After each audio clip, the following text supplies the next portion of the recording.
councillors, and welcome to our formal council meeting on the 30th of March. I'm going to ask Councillor Tibble to open with Karakia for us. Thank you, Councillor Tibble.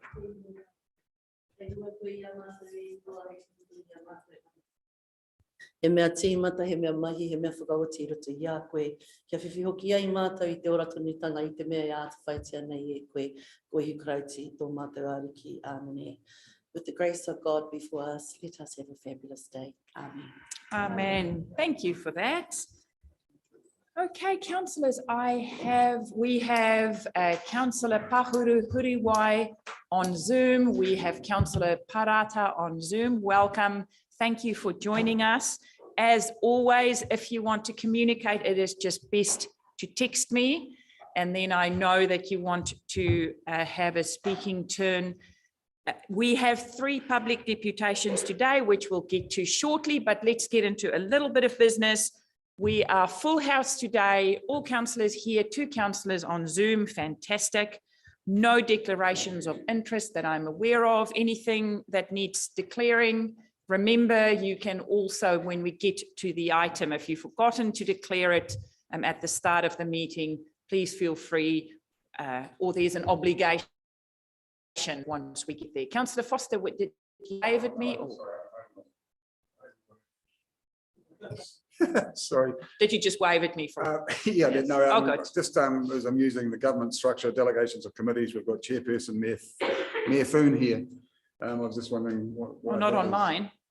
Well, I've got it on mine. It's on mine. Oh, yes. Heather, can please, if we move to page 3, it says Mayor Foon and Councillor Stoltz are the Deputy Chairperson. No, thank you. We are all looking for, I saw Mean yesterday. He's doing really well. Okay, declarations of interest. We move on to our non-confidential minutes on page 5, councillors. There are a few pages of minutes there, and then also public excluded minutes and another set of minutes on page 15. What I want is for us to make sure it is a true record of what was decided at that meeting. If you have any questions or queries, now is your time. Councillor Alder. Thank you, Your Worship. On page 16, it stated there's no limit to the expenditure in urgent circumstances. Was that in fact the case? And I think we do need to address on page 17 the vote or no vote with these other committees. I'm losing you. Go back to page 16 and address one issue at a time, please. Page 16. Page 16, there is no limit for expenditure in urgent circumstances. Okay. And that is... Yes, through the chair, that's correct. Thank you. That is what was said. The second issue was the vote or no vote on... I'm not sure what you're referring to, vote or no vote. So you've got a committee, and you have stand-in on the committee, and whether or not they have a right to vote. It just seems a little bit loose at this stage, and whether we shouldn't come back and address that and tighten it up. So through your worship, that was a reflection of the discussion that happened, and what we noted at that meeting was that it would be up to each of the committees, which council operates the committee as a whole, and where you do appoint your other committee members that are co-opted on, that committee would then resolve whether or not you would have voting rights for those individuals. Yeah. Yes. Yeah, I just wonder if that is a little bit loose, and whether we shouldn't as a whole have a policy when it comes to how we treat extras in committees. Thank you. Thank you. So we are discussing the minutes. Yes. Through your worship, that is your delegations manual. Yes. That was the subject of this minute. That is your policy. Yes. Thank you for that. Any other questions or queries I do note that Councillor Parata is a trustee of Whakarua Park. Thank you for noting that. That can just be noted under declarations. And councillors, going forward, we are going to have workshops about declarations. There's a lot that we as a council need to talk about and deal with, and we will address this going forward with assistance from the Office of the Auditor General as well. Are they coming for a workshop? I think they were doing a workshop as well. So we will be dealing with that going forward as well. Councillors, do I have a mover for these 3 sets of minutes? Moved by Councillor Tibble, seconded by Councillor Robinson. All in favour? Contrary? Carried. Thank you for that. We move to page 19, which is our action sheet. And there are only 2. The second one is still to the end of next month. The first one is Jade, that's been completed. The first one was just an amendment to some of the way that we've written up the chief executive report. Okay, all good. Okay, let's go. Leave of absence, no. Acknowledgements and tributes, none that I have been made aware of. May I welcome Tom, Chantel and Jeff from Forest and Bird. I also want to acknowledge Barry Foster in the room. Thank you for joining us, Barry. I just want to set some quick ground rules so that everyone is on exactly the same page. We have 3 public deputations that will happen in the next 30 minutes. There are 10 minutes per submitter. What we are asking is that people please stick to time, and you are welcome to join me, obviously not our Zoom friends, join me here in the front, and we can make sure the microphone is working. There will be the opportunity to ask questions of clarification. We are not judges and juries that cross-examine visitors or manuhiri that come and share something with us. If you want to ask a question that clarifies something that they might have said or that you didn't understand, by all means, and then we take it from there. So I just also want to ask our submitters or our deputation groups, please stick to your 10 minutes. And then we will have a couple of minutes in the end to ask questions. So without further ado, I hand it over to the lovely team at Forest and Bird. Thank you.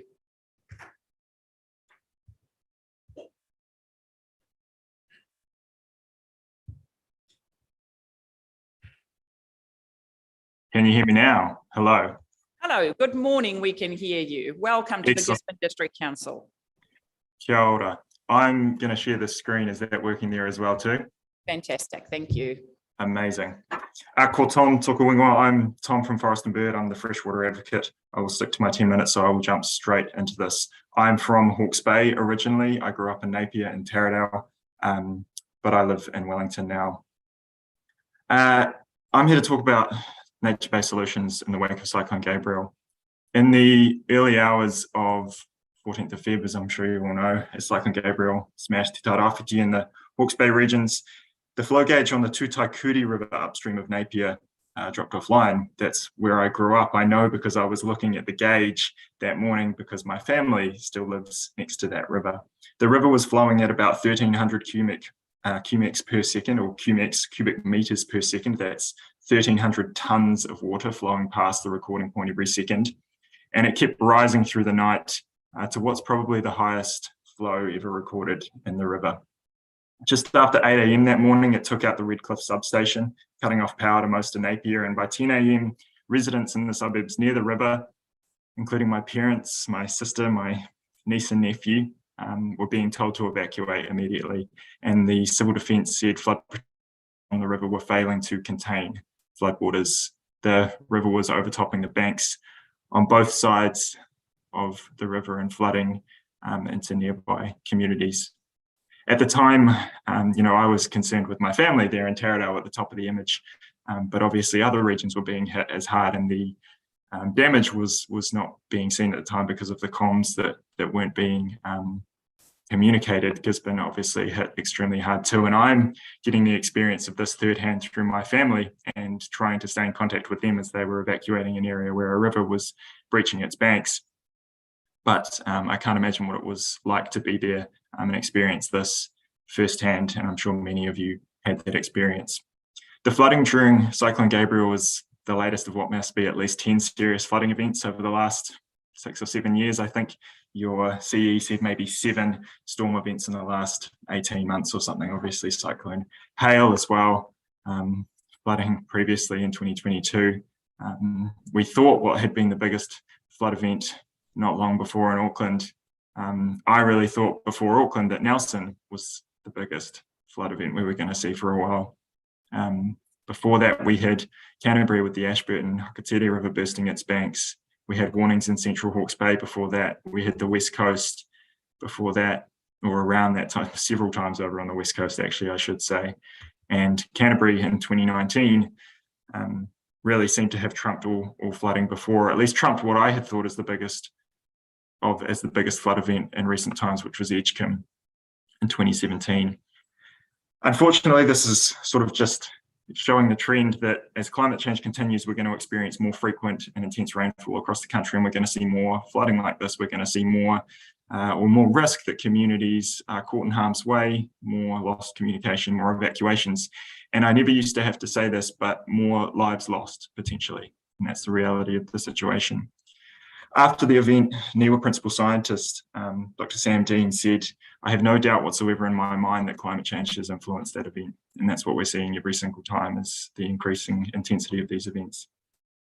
But it's not just climate change that is causing this problem. We have engineered or contributed to these disasters. We've taken the wetlands out of our landscape, those sponges in our landscape. This is wetland extent across your region. Pre-human settlement, this is now the wetland extent that we have left in your region. Same thing with forests. We've massively cleared forests from our hillsides, historic forest extent on the left there, now on the right, and in many places you all know replaced them with very problematic pine plantations. And we can see the impact of that on our landscape pre-Cyclone Gabriel, the scars of Cyclone Bowler on the landscape there, no doubt, but after Cyclone Gabriel, the impact extremely obvious.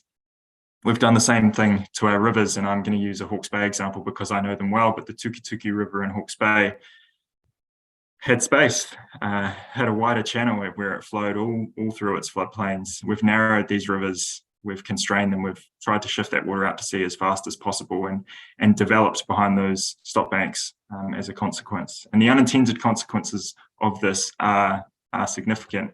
Those rivers are becoming perched above their floodplains, as you can see at the bottom of this image here. The river corridor sort of rises up between those stop banks again here.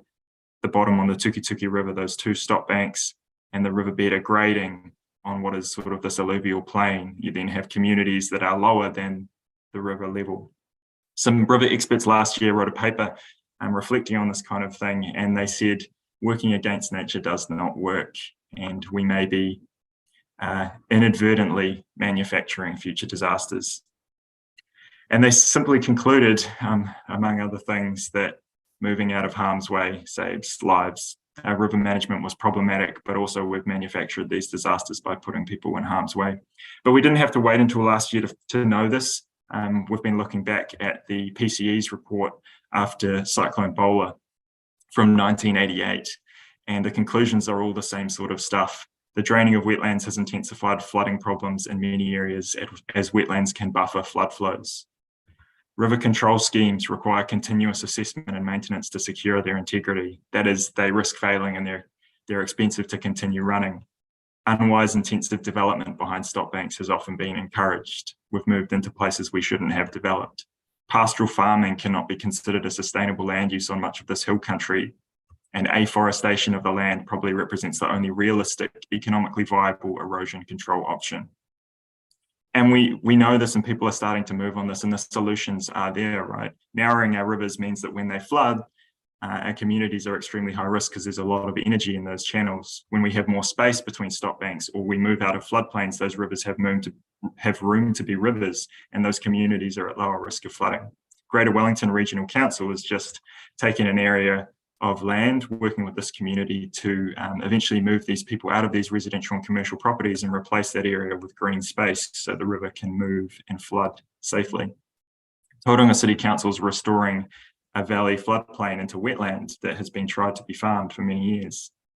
And we've just been mapping across New Zealand, including your region, the area of historic wetland that is now grass but remains in public ownership. So areas that are arguably easy to restore into wetland because they remain in public ownership and they haven't been developed. And they probably continue to flood, as you can see from these images. This is some of this land. When floods come through like Cyclone Gabriel, you see that the water comes through these areas, and then you see that these areas used to be wetland. Now, there might be a perception that we're waiting for legislation from central government to do something about this, but there are things that councils can do now. You've got NPSFM plan changes to give effect to the NPSFM.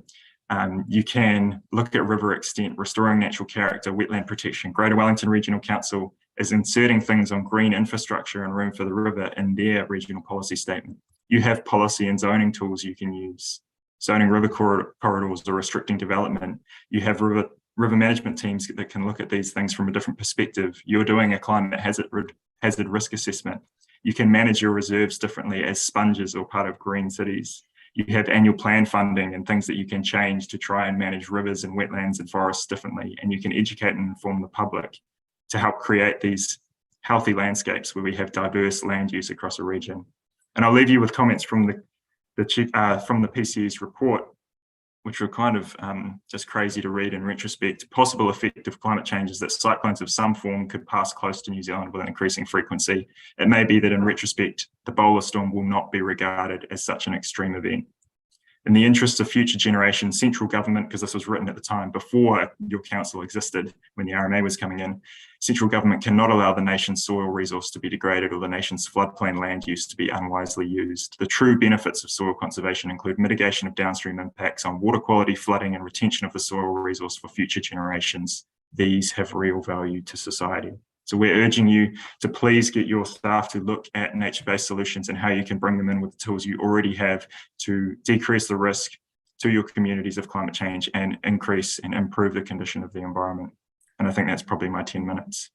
So I will leave you there.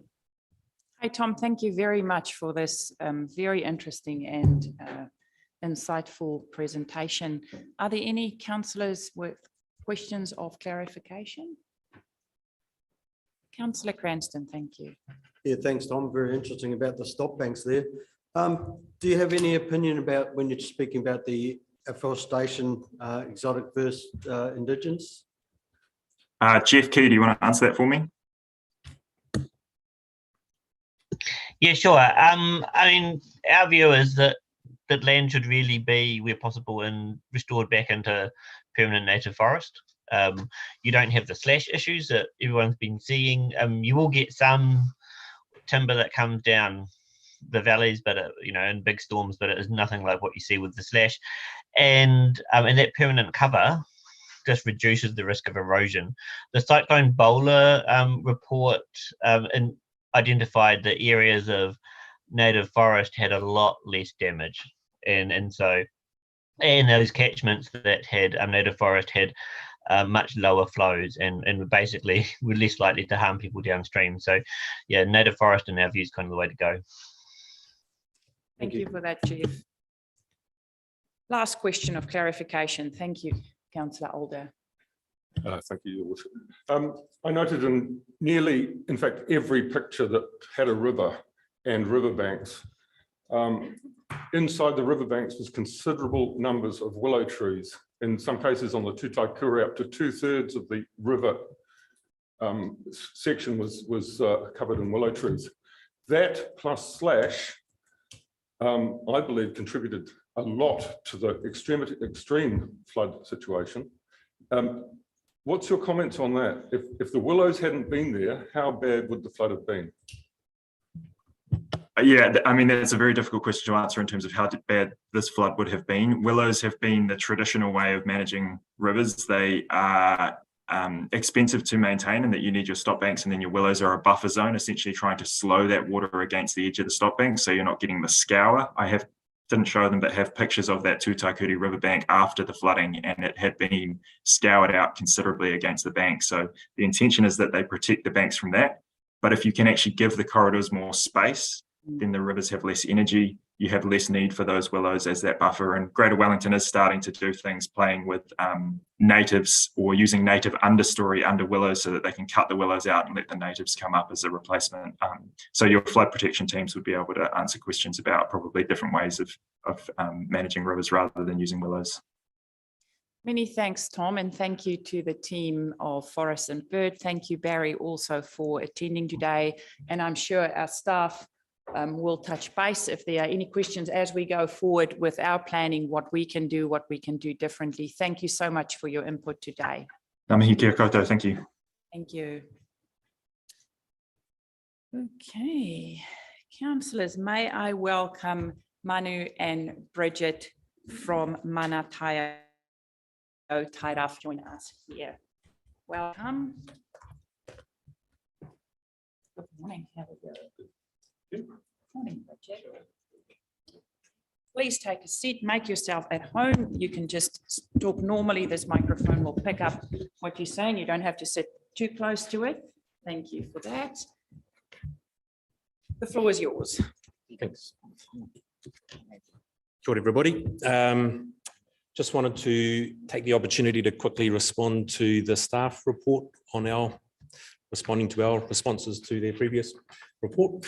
And there's some really good stuff in there. But firstly, the first point was around the inquiry. Thank you for your support on that. It's unfortunate the terms of reference are so narrow, well, very broad, but very short time frame, and we don't really feel like the community's had the opportunity it needs to prepare and present the best case that it can to that, but it is what it is. And the submissions will be taken by the panel, and it's really about a report to the ministers, but I think there's going to be quite a lot that comes out of the inquiry that will be obviously pertinent to you guys, to the council, also to industry and to the community as a whole, as you know, to us as residents. So we'll be doing a separate report to our submission that has a broader audience, I guess. We'll do something that's just for the panel, for the ministers, but keen to share some key messages with the wider community and other stakeholders.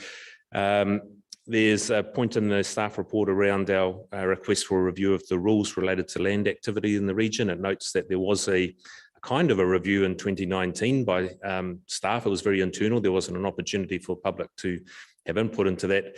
But also note that it does note that there needs to be changes to land use rules.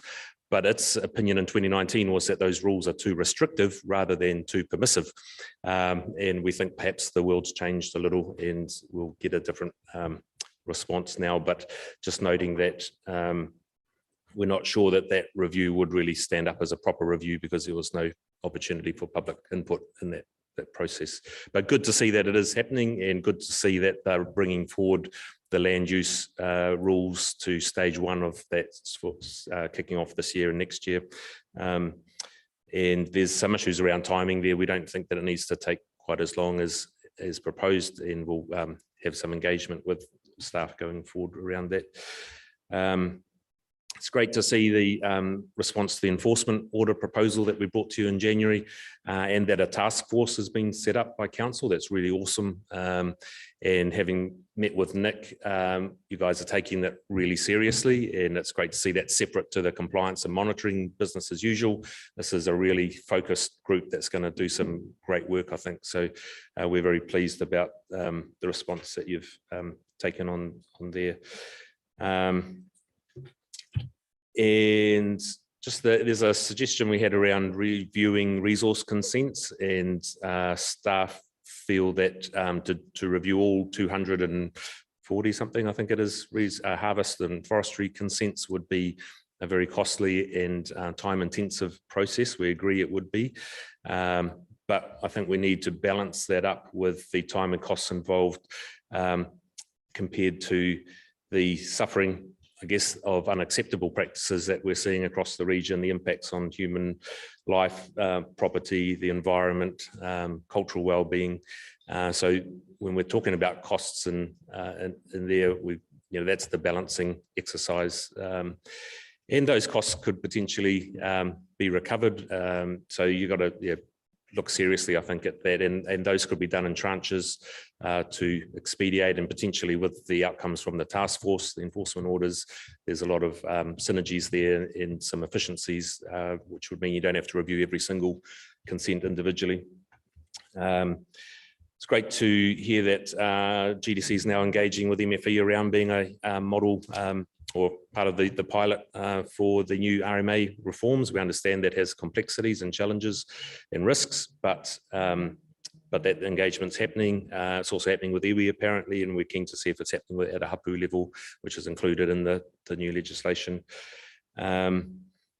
And just lastly, the suggestion we had in January around engaging with residents urgently around risk to properties felt a little prophetic in that 2 weeks later we had Gabrielle, and so we note that there's talk about Tairāwhiti group plan currently being under review and such and such and such, but feels like that process could be a long one.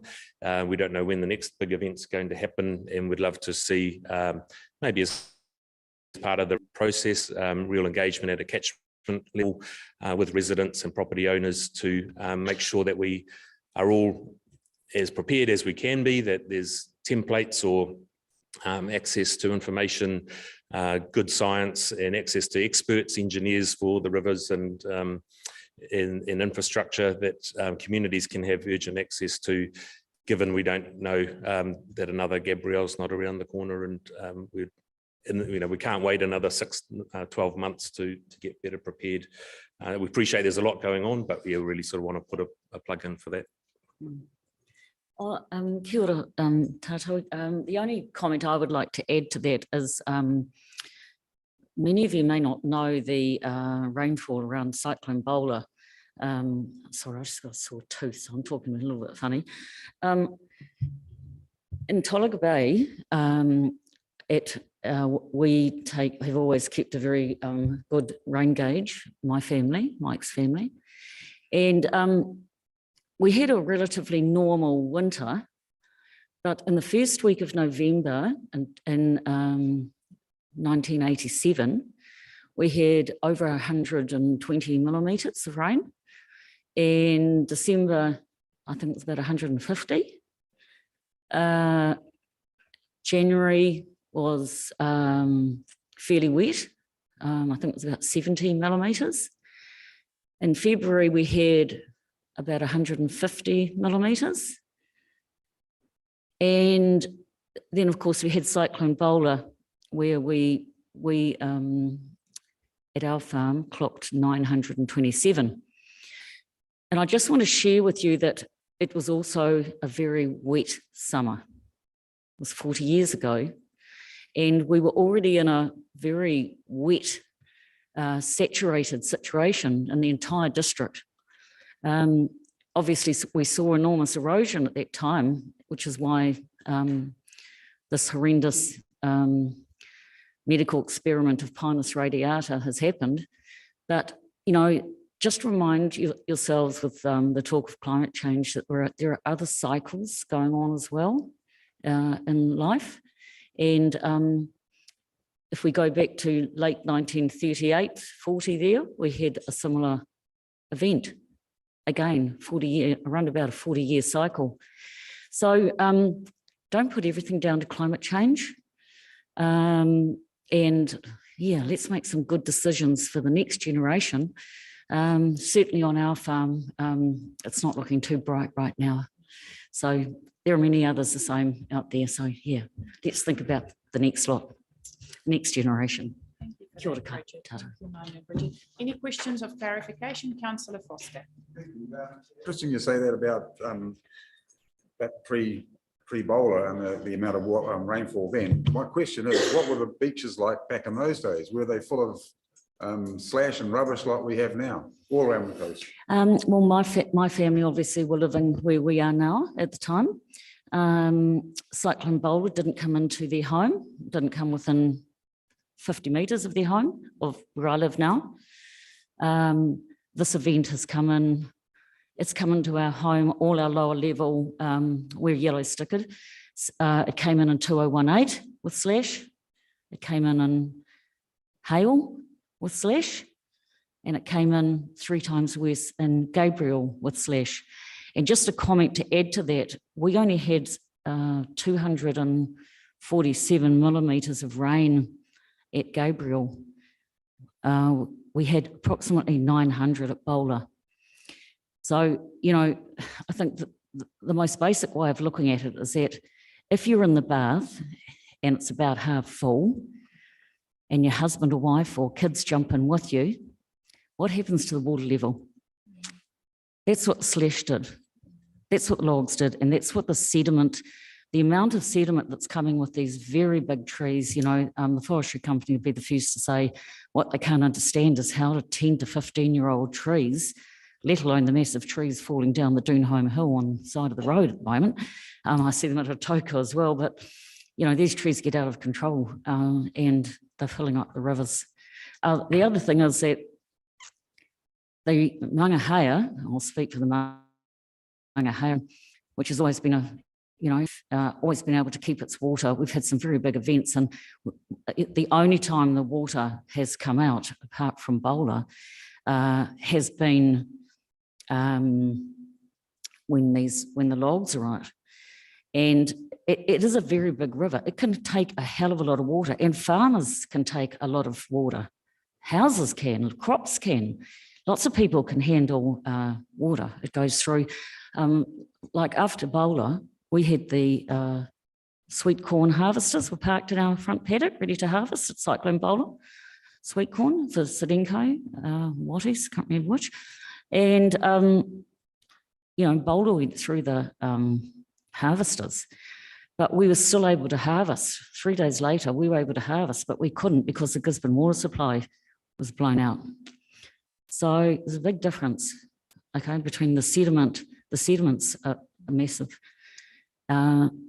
Yeah.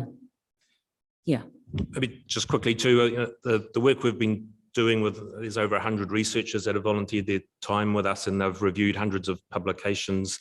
It's probably the biggest research effort on the issues that we're looking at that's been done in the world to date for Tairāwhiti. But we'd be keen to, workshop with any councillors that want to go through that after the, we get our submission in and things to sort of bring you guys up to speed with some of the findings in there. Yeah. Thank you. Thanks a lot. Thanks, Bridget.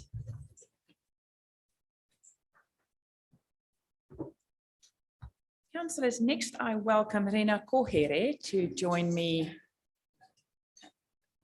from the Tairāwhiti Environment Centre. You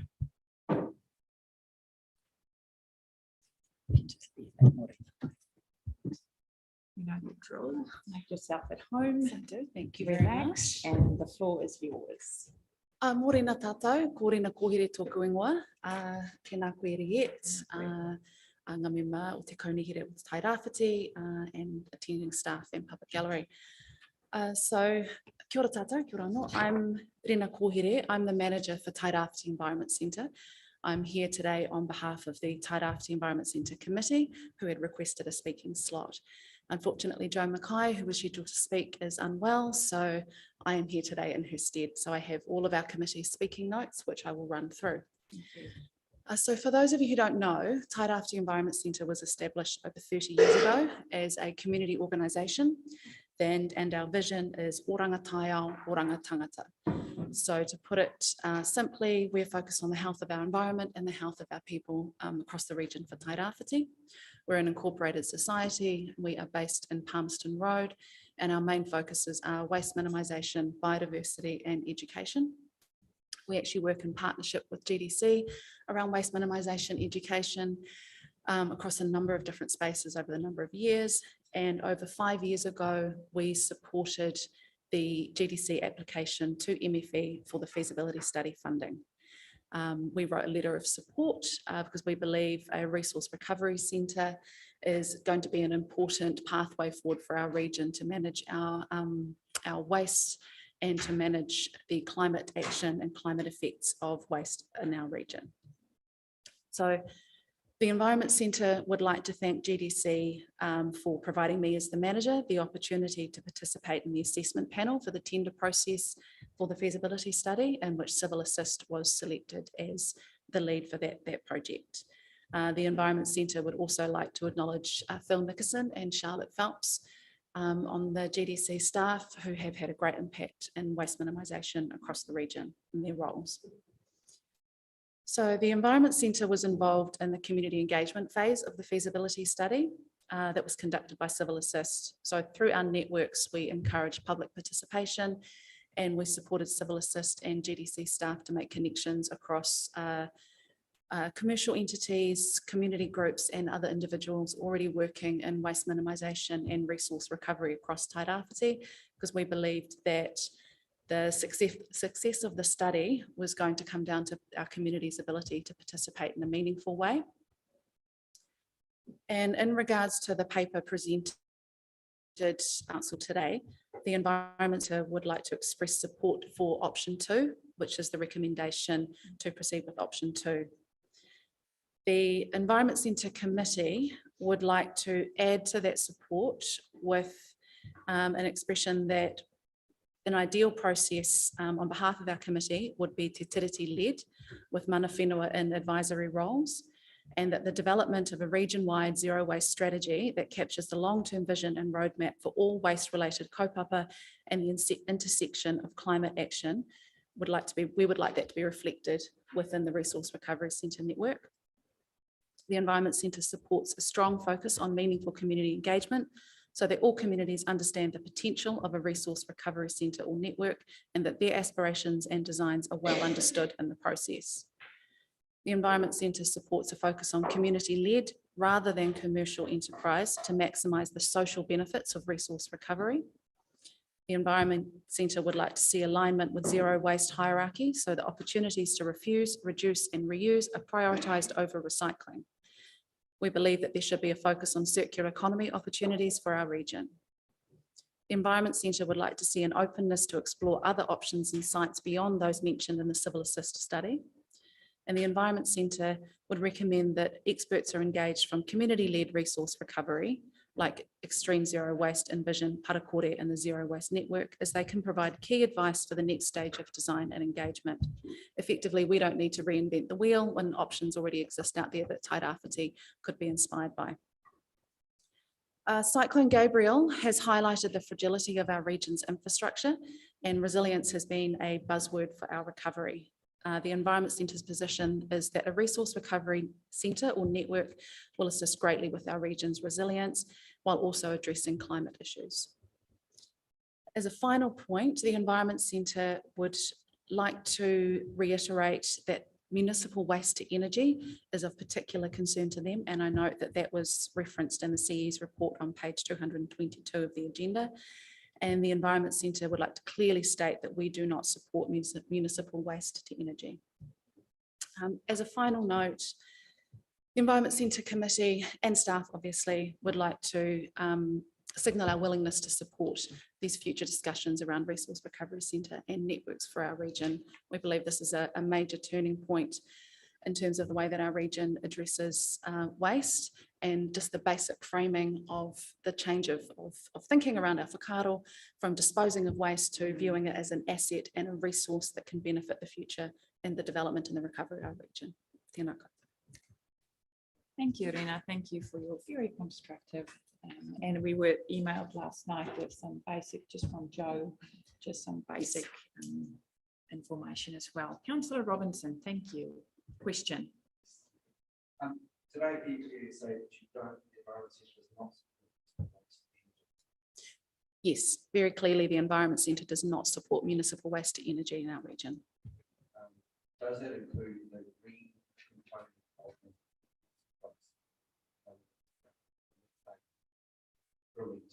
style energy? That would not be the preferred approach for the Environment Centre, but beyond the statement provided by my committee that we do not support municipal waste to energy, I'm not able to elaborate any further, sorry. Can I just ask councillors when they speak, please use the microphone, otherwise our lovely friends online cannot hear a word. So Councillor Robinson was just asking about municipal waste to energy, which Rena stated is not a preferred option for the Environment Centre. Thank you. There we go. Councillor Telfer, thank you. Yeah, can I just follow on from Tony's question? Can I just ask why you don't support it, like the reasons behind it? If we look at our region's desire to be resilient and and our organisation's aspirations for oranga Taiao, oranga tangata, we can see that there is very much a connection between nature and people. And reducing and refusing our waste should always be the first option when we're looking at how to manage waste across our region. Municipal waste to energy relies on the sustained and future production of waste to fuel those energy plants. So that goes directly against, I believe, a mātauranga Māori and a community approach to managing waste within the region. You can't have a facility that aims to reduce waste that relies on the production of waste to fuel it. Thank you for that. Hey, thank you for your input. We will just go through a little bit of business and then we'll move on to the report. Many thanks. Okay, councillors, I am going to stand up for this because I don't often stand up. But when we did our tributes and acknowledgements, one thing I forgot about this morning, and I do think it is upon all of us to share the wonderful news that our water is back on. And I do want all of us to put our hands together.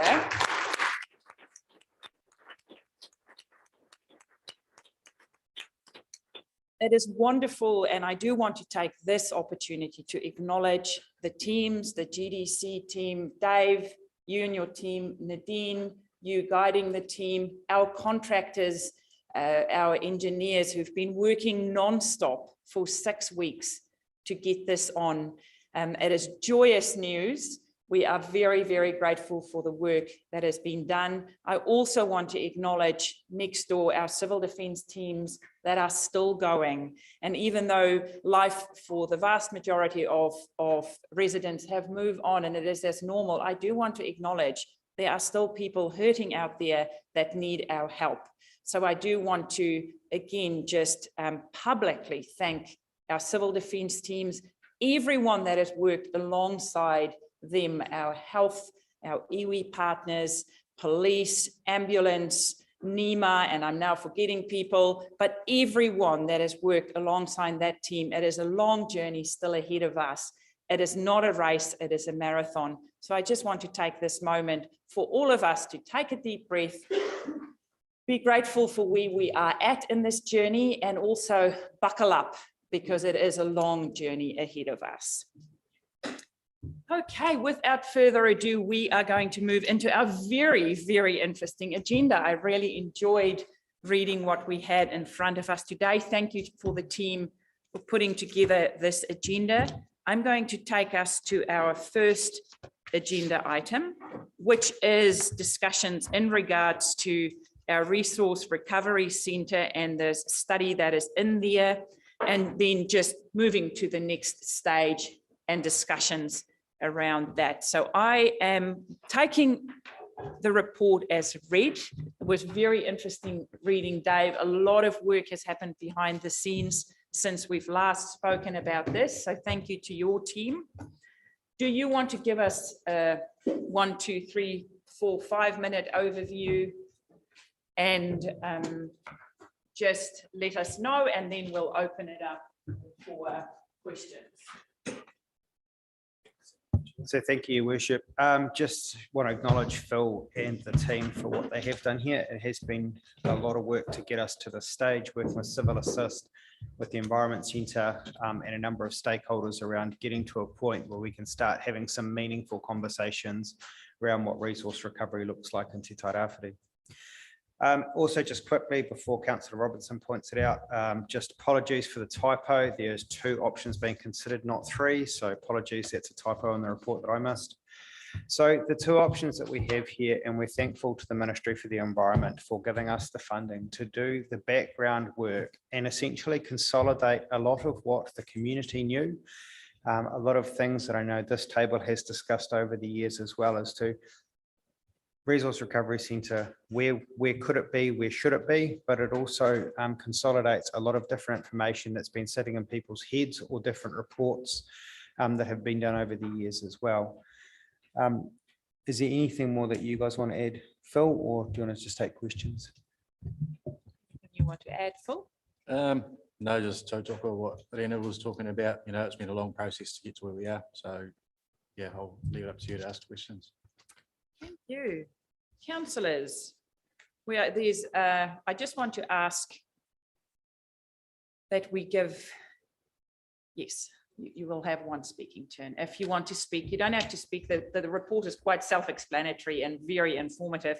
If you have questions or stuff that you would like to clarify or debate, by all means, this is your time. Councillor Thompson, did I see your name? Oh, your hand. Thank you. Yeah, just a few questions, just as to where we are now. Yeah, obviously the reports from in July.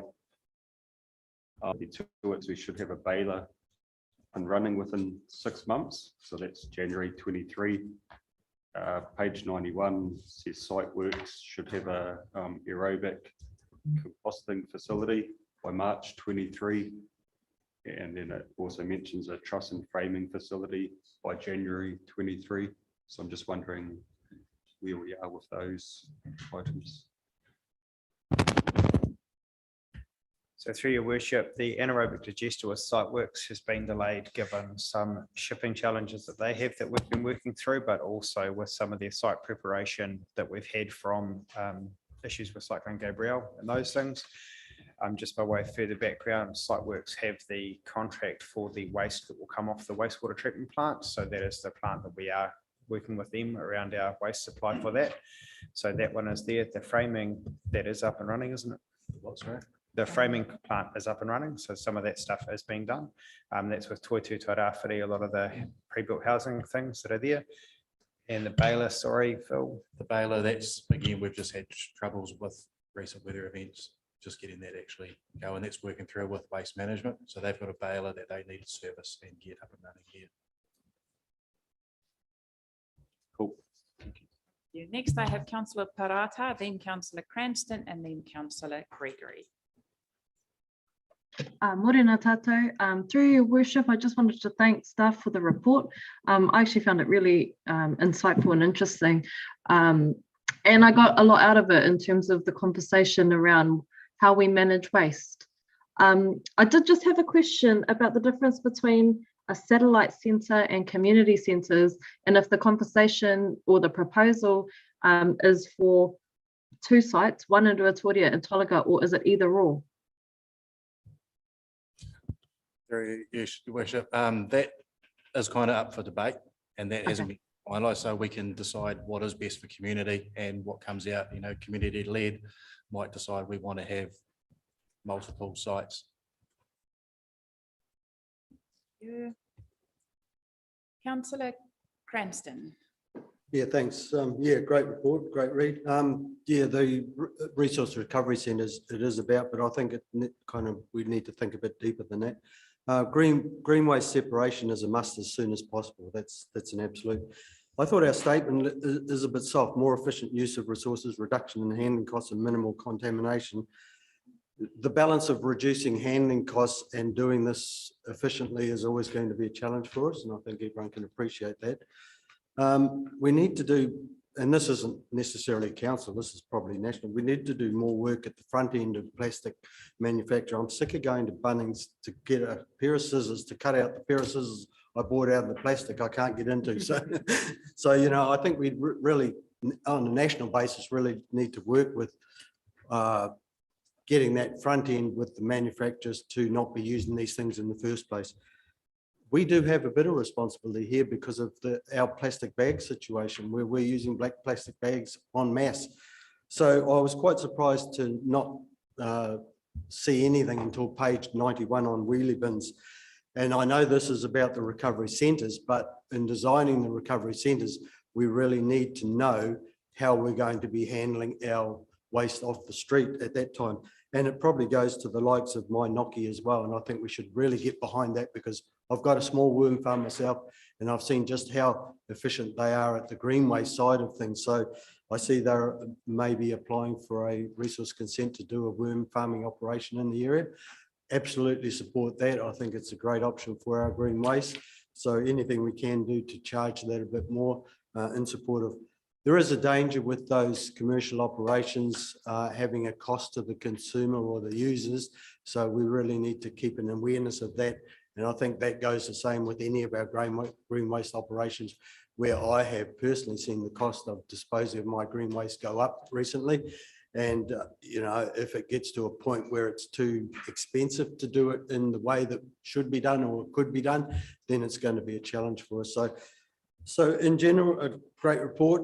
I'd like to really see where we're at with the wheelie bins, so to feed into this, because if we design something that's not going to be efficient for the wheelie bins or whatever use we have for getting rid of off street, then we've got to really have full consideration to all that. Thank you.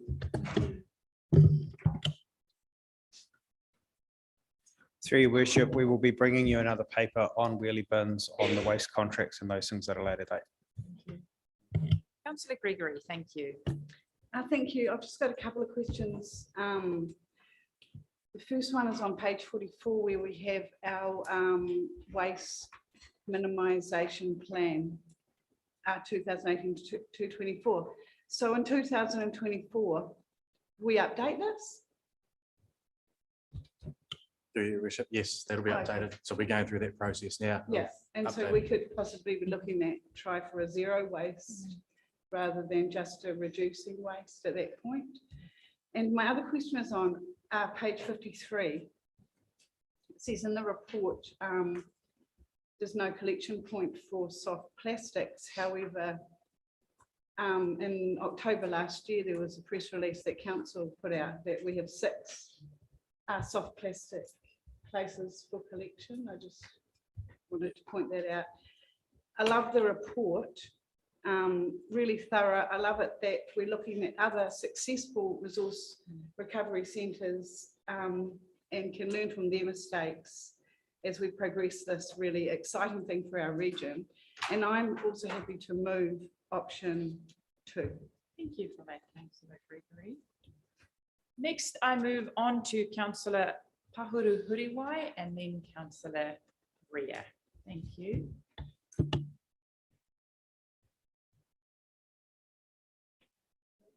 Ata Marie from windy Wellington. Thank you, Your Worship. Michael, thank you for the report. It's an excellent report. I really enjoyed reading about all the different models that have been looked into as well.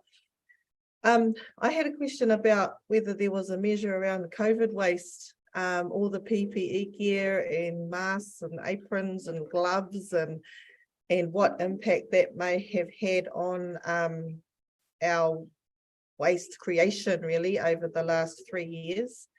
And I wanted to acknowledge Rena's presentation as well in terms of why they are against municipal waste to energy. Totally in support of that. I also had a question on page 108. It gives a list of sites and whether or not any of those sites have been impacted by Cyclone Gabrielle and whether those are being re-looked at or if there are new sites as a consequence of what we've been through. And I'll leave the other question because I think Councillor Gabrielle might ask that one. Kia ora.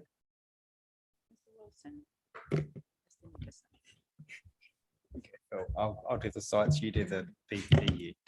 Your Worship. Those sites, we haven't actually checked to see if those have been impacted. That was something that needs to be done now following on from Cyclone Gabrielle. A lot of the cyclone has impacted a lot of the rohe, so we need to make sure that we have got sort of backup plans around that. We haven't done any impact on COVID waste. Unfortunately, there was no sort of measures that we've got in ours for that part of it. Any question? No? No, thank you, councillor Pahuru Huriwai. I move on to councillor Ria.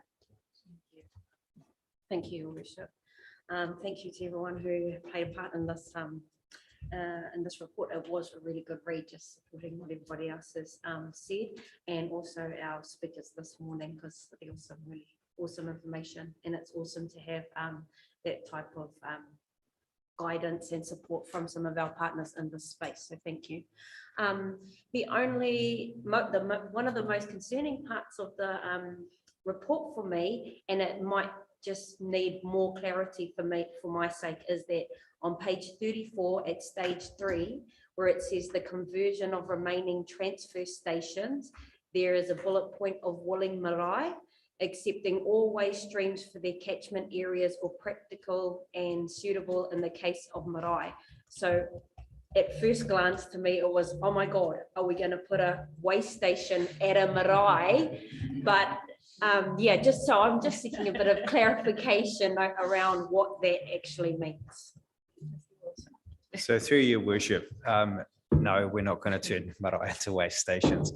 What has been done successfully, and in particular in the far north, up Kiri around there, where there are isolated communities, they have utilised marae and basically car parks out the back of the wharekai predominantly, and that's where whānau have been able to drop off recycling and another number of other initiatives. So you partner with the local marae, the whānau have a spot to be able to drop. It's also another reason to come to the marae. A lot of those communities, they are the central point, so that's why they get set up with the agreement of the marae for recycling and things to be able to be collected and taken from there.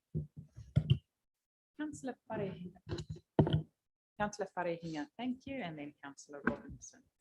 Thank you very much, Your Worship. Thank you for touching on that, Mr. Wilson, because my question is actually aligned with something that was in the civil assist report, and also something that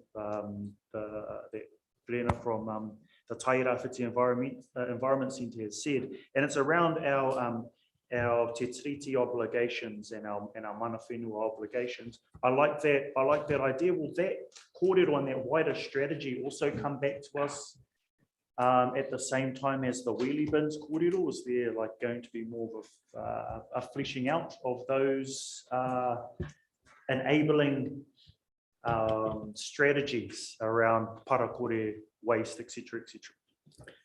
Through your worship, that's part of your waste minimisation and management plan going forward, around which initiatives we're going to look to support with our community. And a lot of these things, as we know, are most effective when they're led by our community, not led by GDC. So part of that is how we enable communities to get the right outcome for them, and that's what we're looking to do through our WMMP. Thank you. Councillor Robinson. Working. Thank you. Do you think the Bank Street, or the current site of the recycling site in the industrial subdivision, is going to be big enough to become the RRC? Through your worship, the Bank Street site that we were discussing in the report here is 2527 Bank Street, which is in front of the waste treatment plant. So there's the site there that GHL owns in front of there. That's what's been referred to in this report. And because this is all interlinked, the waste to energy review on page 222 of Chief Executive's report, it talks about that being stage 2 and stage 1 being the wheelie bin rollout. Are we not progressing those two matters simultaneously? Because clearly, if we're going to get people to separate their green waste with wheelie bins, we then need to have a plan as to where that green waste is going to go. Just want to clarify that point. It's not in the paper right now, but it's highly relevant. Through your worship, that is exactly the way that we're working it out. The wheelie bins are simple. We can go and purchase those tomorrow. The difficult part is the option for what we do once we get that, and that's what's coming in the paper to you around the holistic view of once you have the wheelie bins, these are your options for reuse, composting, disposal, all of those things. So we want to bring you the whole picture of what that looks like, and that's what will be coming in that waste report. Is that report coming, Mr. Wilson? Next operations meeting. Okay, Councillor Foster, then Councillor Tupara, then Councillor Elder, then Councillor Tibble. Yeah, thank you for that. Yeah, great report. And it's great to see that recovery centre is going to be the forefront very soon. I've been involved with this back in, I was involved with Aotearoa Social Enterprise Trust because we were approached about partnering in a scheme like this, and it was really positive, but it didn't really progress. So great to see, and I guess there'll be a lot of partners that might want to be involved in this operation. So there's good opportunities for real social input into this with different social groups. My question is, it's all about education. I mean, we've got all these different rubbish streams coming through, waste streams coming through, and it's all about educating people and separating and putting them in the right place. And unfortunately, we're seeing nationally an increase in littering around the place, which is totally detrimental to what we're trying to achieve. So my question is really, how are we going, and I see littering really badly in my environment and coastal environments on the roadsides. It's it's not decreasing. How do we educate people into respecting our environment and wanting to put their waste in the right place? Through your worship, a lot of that is to be addressed through the WMMP. So the waste minimisation management plan, it sets the narrative and the budget's recommendations for your long-term plan. That's where we need to look at targeting those through the WMMP, and our investment through the long-term plan sits in that WMMP piece going forward, particularly around fly tipping, litter and those things. That's where those are addressed through that part of it. Councillor Tupara, thank you. Thank you for the report, a very thorough examination of things. I do wonder though whether or not you can offer any further detail on what happens once the waste has been collected. If we aren't going to go to energy, or we are going to energy, if we don't go to energy, what happens to it? And also the planning about, it's all good doing the work up front with the collection and separation, then what happens to it? And I think that might play into a need to more in-depth discussion around zero waste. Unless those plans for a end location for the separated waste is very clear to the public. We are needing to engage with them on perhaps if disposal isn't fitting for our community, then maybe it's a zero waste discussion we should be having.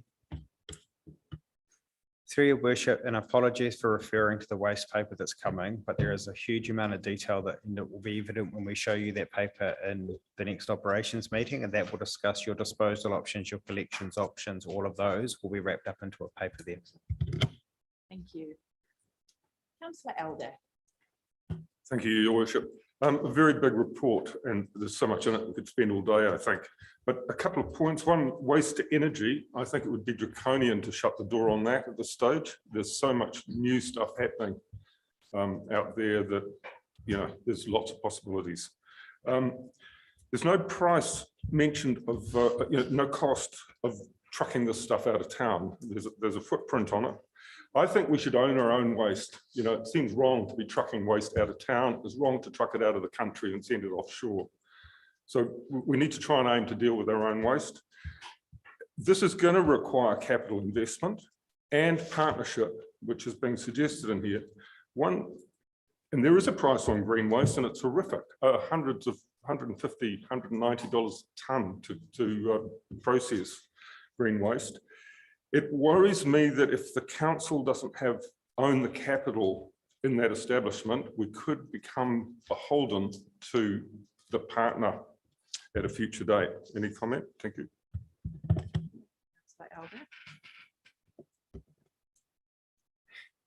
Through your worship, I'm happy to discuss this in public excluded at the operations meeting or in public excluded today, but there's a lot of commercial sensitivity to the things that you've raised, and I'd rather do that in a public excluded session.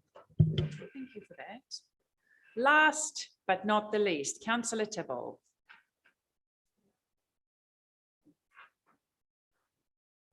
Tēnā koe, worship, through you.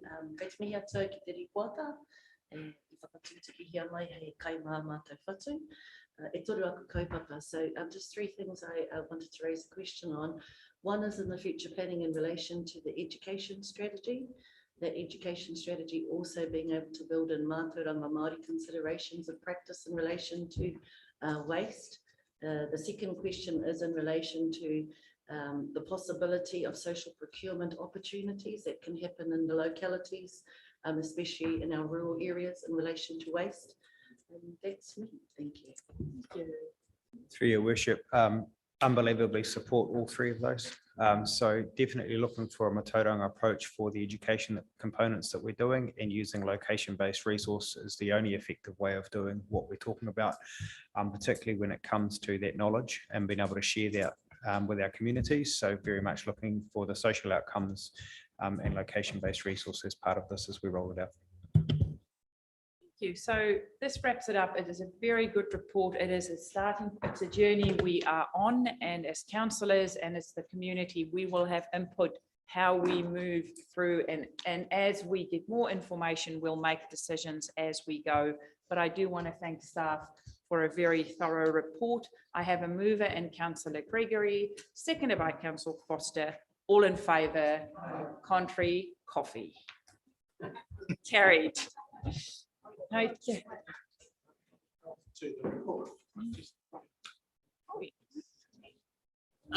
What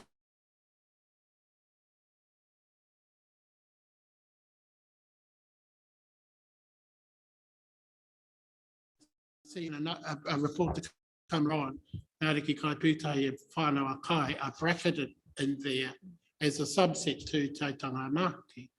And I've noticed in the reports that we seem to be focusing on 4 iwi more often than not, and occasionally 6 iwi.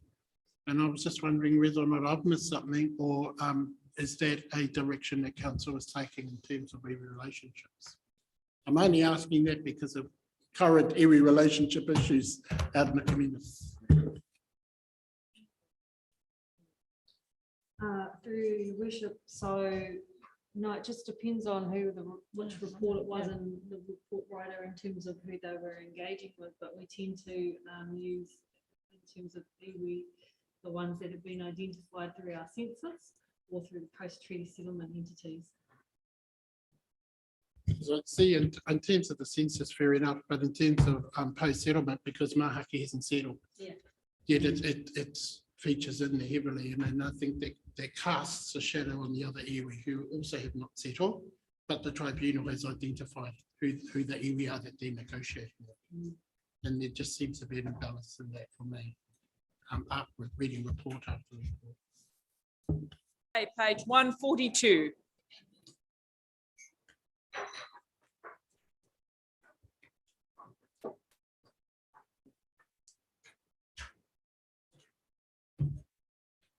So this is relatively straightforward.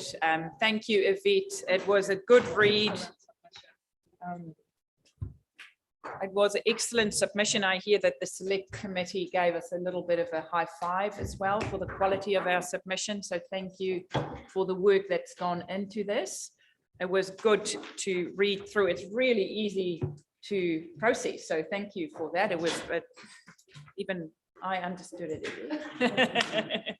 Just kidding. It was a good submission. And as councillors would be aware, we ran out of time. There was just overlap. So this is a retrospective submission that we are looking at. Are there any questions of Yvette?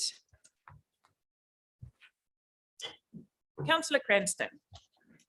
Yeah, no, thanks for that, Yvette. Really great. I just was wondering, and it's as it's retrospective, it probably doesn't have quite as much relevancy, but do you know if there's much support from other councils on the same questions, whether, there's going to be a lot of effort put into it because they're getting it from several quarters rather than just us? So there's some great issues in there that need to be addressed, and it would be great if it was supported by other councils. I just don't know if we know that or not. I've just this morning been having a look through the other submissions that were made. Yeah, some of the points are. There's great diversity though. And there's going to be a lot that's not being said, that will be being said in the background as well, that will be informing how government moves forward with this, particularly around the questions around co-governance and the like, I would imagine. So we have to put forward what is best for our community, and that's the approach that we've taken with the whole Three Waters is what's best for our region. Yeah, sure. The critical things that are I'm across. feeling a bit overwhelmed at this time, but I think I will be able to pull it off. I'll put all my attention on this. Ani, you need to mute. Do not talk about us, Ani. Do not talk about us. Yeah. Rowena, are you texting her? Thank you. Yeah. Okay. Oh, sorry, Yvette, you carry on. There's Ani is back. Sorry. Yeah, you carry on, Yvette. Yeah, that's pretty much us. Okay. But I did have something else, and that was around our cost and efficiencies externally imposed, and it's mostly around stormwater. Yeah, what sort of level might that be? You know, the stranded costs I'm talking about, it's, you know, it could be quite a big number, and how might we handle it? It's probably a Pauline question. No, there's because the bill's not finalised yet, we're not actually 100% sure of what the functions are that will remain with us, and so we can't actually complete a full picture of what the impact will be on the council and on the community until we know. And they are you're reviewing it right now. Pauline's done some initial assessment which sits at around 5 million for stranded costs, but as I said, if they change things significantly now, or for instance, if they leave stormwater in or out, that has a huge bearing on what those stranded costs will be. So we're going like this a little bit at the moment, and we have been waiting for Bill 2 with bated breath to see what that will mean for Te Tairāwhiti. So yeah, we are in a watch this space situation. Thank you, Yvette. Councillor Foster, thank you. Yeah, thank you. Yeah, really great submission, Yvette and the team. You know, and when you read through this and all the questions, you just think, what a mess! What an absolute mess! Why are they pursuing this? It is unbelievable. We are going to be so disadvantaged from any of these outcomes. So, you know, we just want to run for cover. This is just ridiculous, you know, and hopefully someone will come to their senses before they progress this any further and realise that this is not fit for purpose for most councils in New Zealand, particularly us. So, you know, I'm still totally opposed to anything to do with Three Waters and what's being promoted here. And I'll be flying that flag as long as I possibly can. Thank you, Councillor Foster. Any more questions? Councillor Ria, thank you. Kia ora. No questions, but I do want to acknowledge the report. It covered everything that we've all discussed in prior meetings, all of our concerns and so many grey areas. And I would like to move that the Chief Executive to confirm the submission for the Select Committee as final. Thank you. You move that. Thank you, Councillor. So moved by Councillor Ria, seconded by Councillor Tupara. I just have a question from Councillor Parata. Thank you. I also support it, and I just really wanted to mihi to the submission and to this particular paper because, oh, camera, please. Because, yeah, just like Councillor Ria said, it does demonstrate all of the things we've been discussing largely at this table.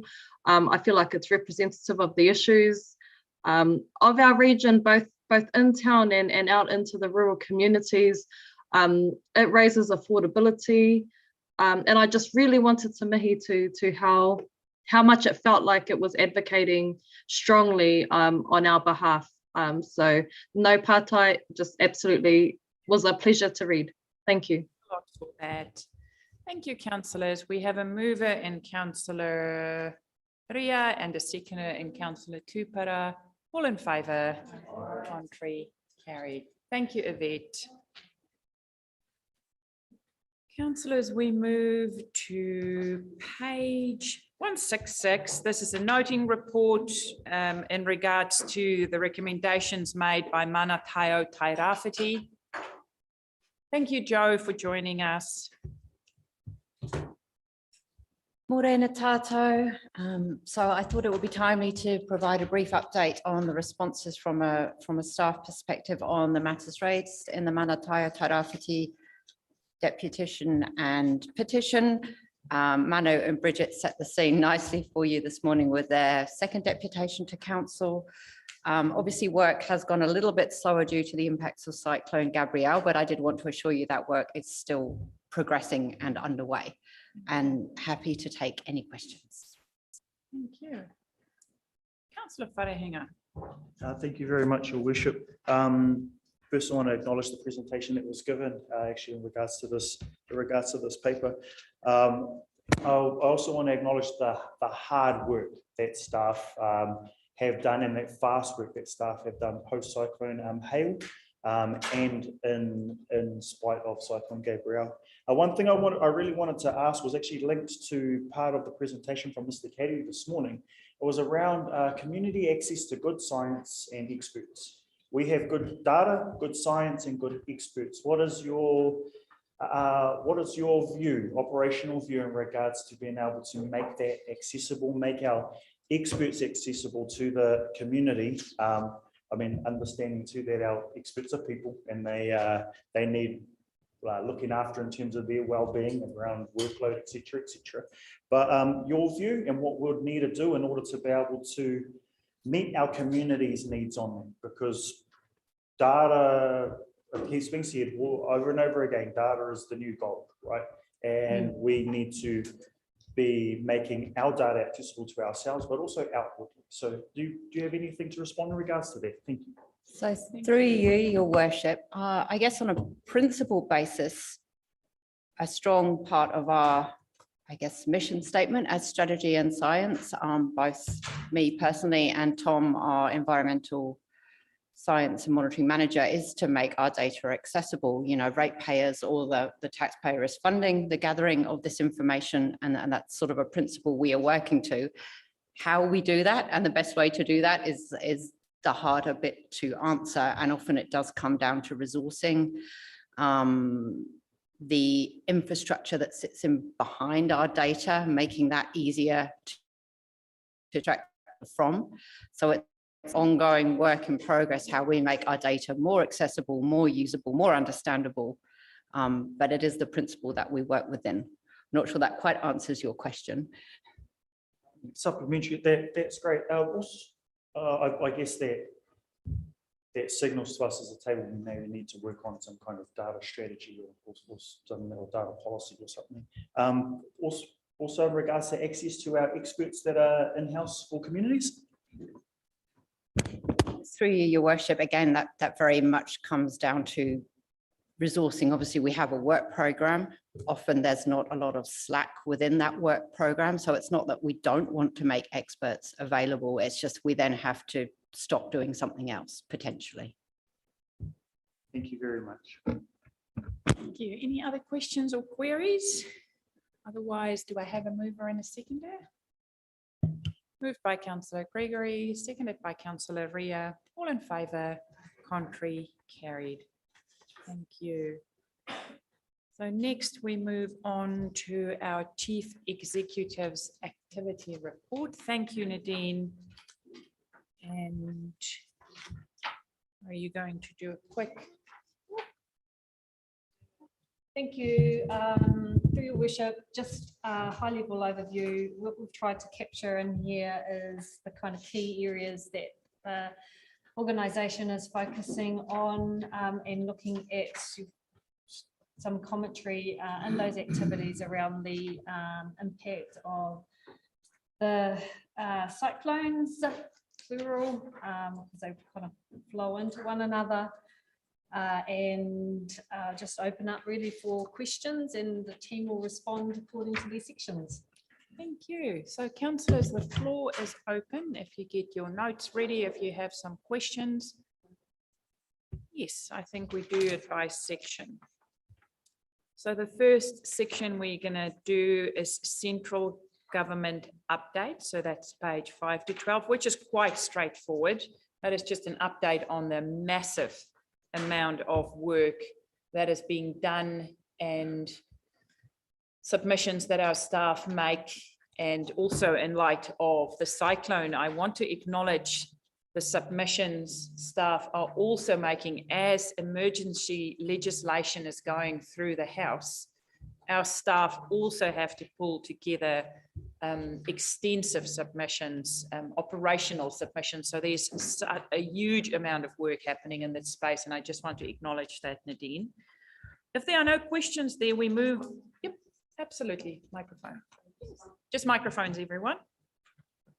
Thank you, Your Worship. Just page 7, the Civil Defence Emergency Management Trifecta Review. That's the area we're in right now.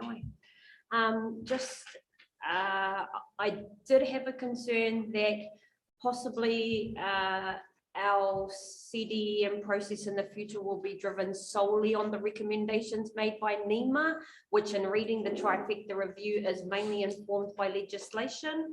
We're in a unique position now post-cyclone where if we undertook our own regional engagement and review of response, which has been requested by multiple groups in the community, that we could actually use that information to inform how we work as a rohe to manaki our community, our larger Tairāwhiti community in times of an emergency. So just the worry there that the Trifecta Review would weigh in too much. And we've learned with COVID that local decisions for local people works, and that's something we should be following. Kia ora. Kia ora, I'll just respond through Your Worship to that last question comment. So the emergency management review really is about ensuring that it's nationally supported, locally led. And that will, it also is enabling in terms of iwi participation at the governance level. So whilst it happens in Tairāwhiti, it's not actionable across, it's different across New Zealand in terms of the 16 emergency areas. So it's quite, I see the review as a positive one from a lot of the other proposed bills that are trained, because it strengthen local delivery and reinforce some of the good stuff that's happening here.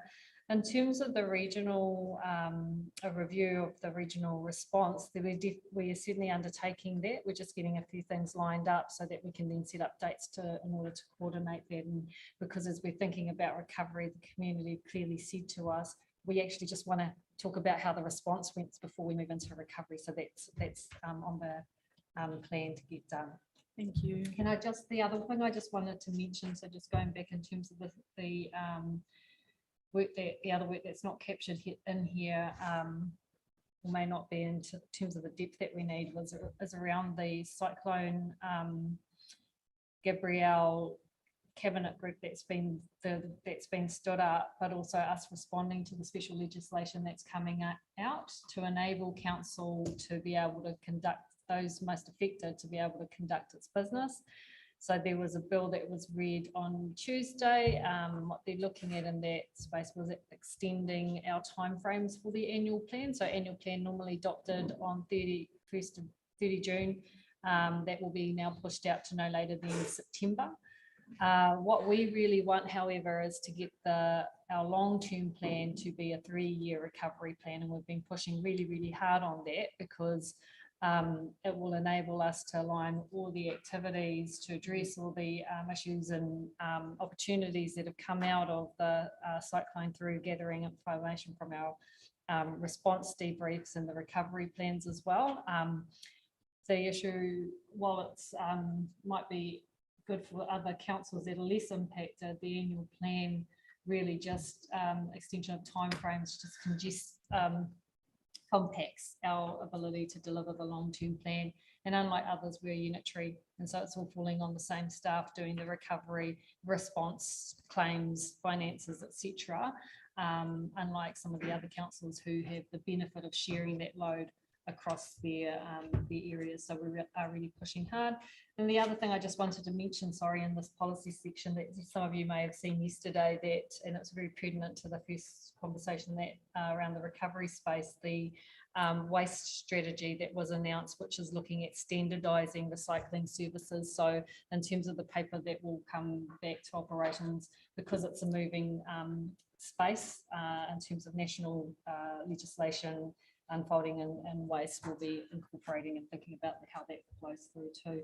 And then just on some of the other areas like Three Waters, RM reforms, the Prime Minister has signalled a reset and review in some of the spaces and tasked the ministers to do that. So we expect to have some announcements coming soon on what that might mean to any extensions of timeframes and those pieces of legislation. Thank you. Councillor Elder. Thank you, Your Worship. Are we talking about the whole report at this stage? So I think what we should do is break it up. So we've just spoken in regards to the central government updates. So let's move into council plans and policy updates. So that's just 3 pages, and there might not be questions. It's lots of these are just updates. So at this stage, we page 12 to 15. And if there's nothing there, we'll just extend So it. does that relate to pages 214 on the big pages numbers? Ooh, now you're asking me questions I do not have the answers to, Councillor Elder. Now I need to. So we just deal with big numbers, right? I'm just I'm here at the contents page. So anyway, I'll ask you a question, page 214. I don't know if it's in that bracket. If not, I've written them here, so I don't know how they relate. Sorry. Oh, okay. Okay, I'll ask it later. Good. What question? Okay, so then we move on to civil defence and updates that you have given. Are your questions about that department? Yeah, down into biodiversity and to Wainaki plantings and okay, we'll get there. financial. 34 Okay. once we get there. All good. Okay, relationships. 17. I don't know what page that is. 197. Oh, yeah.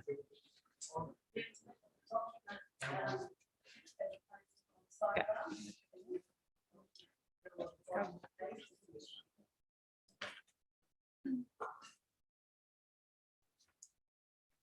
General management, page 19.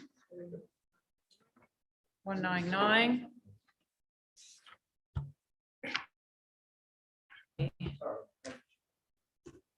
You heard you mention civil defence updates. I waved my hand quietly. Good. Okay. Page 17 or page 195 of the agenda. Can the Chief Executive please advise us what is happening in relation to rural economy impact data? It's not expressly covered off in the ex-tropical cyclone Gabriel snapshot bullet points there.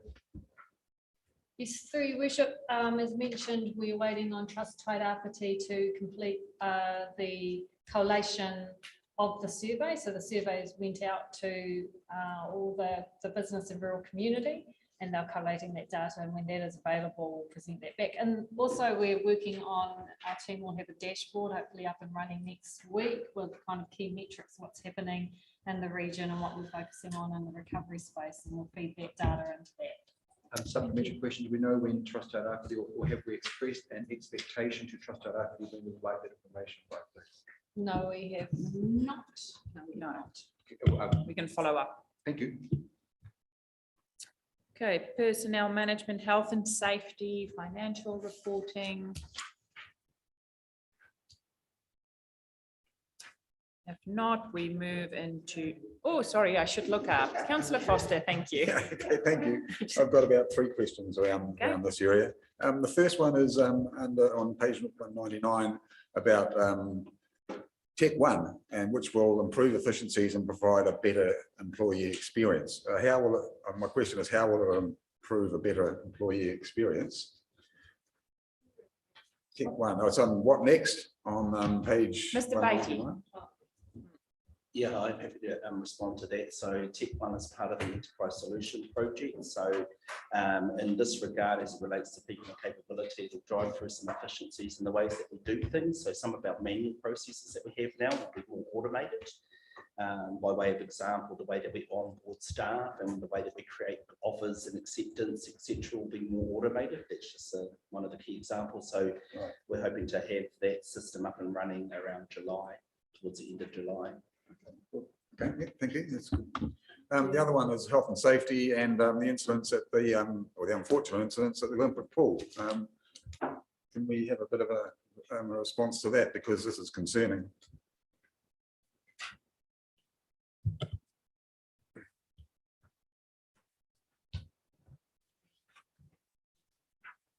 Page 199 under health and safety focus areas.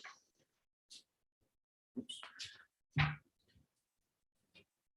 Sorry, that's a James Beatty question in terms of our health and safety manager reviewing, looking at council and contractor audits. Yeah, it looked like there's some incidents where police had to be called in at the Olympic pool, and it seems to be ongoing. I'm just wanting to kind of deep dive into it a little bit more to understand it. If it's an ongoing concern. Yeah, perhaps we can pick that up in a public excluded discussion. Okay, yeah, sweet. Okay. The other one would be under on page 200, the beach cleanup. And I note that we're doing a fantastic job on cleaning up, or the forestry, on behalf of the forestry company, they're cleaning up our main beaches, Waikanae and Midway. But we have a forgotten beach called Kaiti Beach. And if you've been there a few weeks ago, you couldn't even walk on the beach. There's no sand, it's all wood. Luckily, Mother Nature has provided huge south swells and pushed the wood up a bit. So there's at least a beach there now, and we've got a huge swell right at the moment, which is doing a fantastic job of pushing the wood back up the beach a bit more. But I've never seen that beach in such a sad state of affair. It was really disheartening, and no one's been doing anything about it. So there's a lot of huge trees just lodged there permanently that need removing. But my suggestion, being a local there of a long time, would be to push the wood up to the beach further, because it'll help protect the road from sea level rise and everything, because actually the wood at the far eastern end of the beach does a fantastic job of protecting that end of sea level rise and more erosion. So that would be an easy solution for that beach, and I think most people would be quite happy to have our beach back. Thank you. Councillor Ria. Thank you, Your Worship. I just had a pass out around in the area of personnel.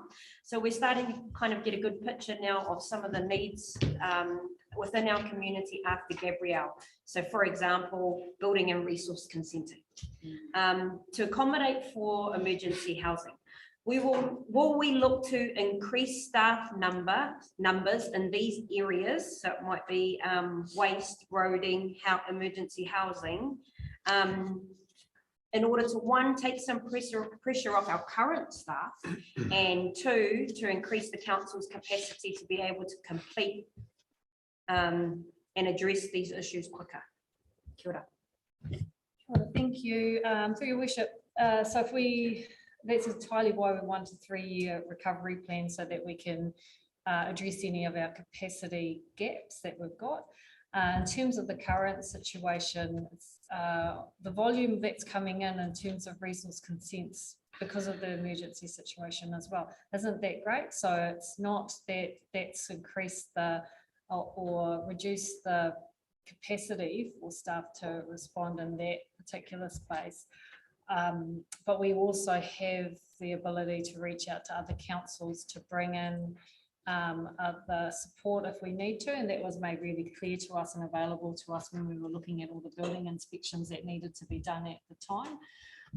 But I think it's really a matter of if the directors are finding that they need to increase their resources, I'd certainly reach out across the sector to bring some in, but at this stage it hasn't been raised as the case. That's not to say that once we've got, at the moment we're in train of bringing together what are our immediate focus areas and then where are the gaps across the organisation, so that we're focusing on the right things and that we've got the right people in the right places as well. So that's a bit of work that we still need to do there.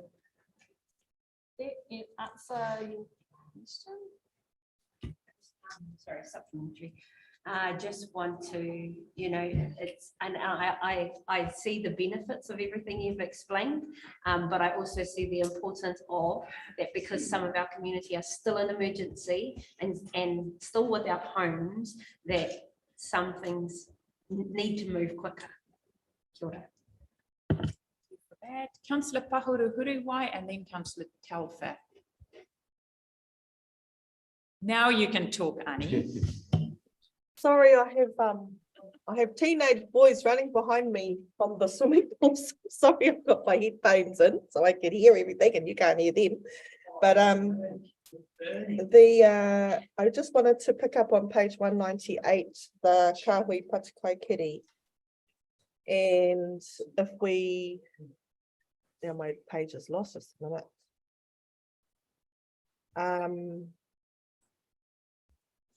So there was a meeting in February and just keen to know how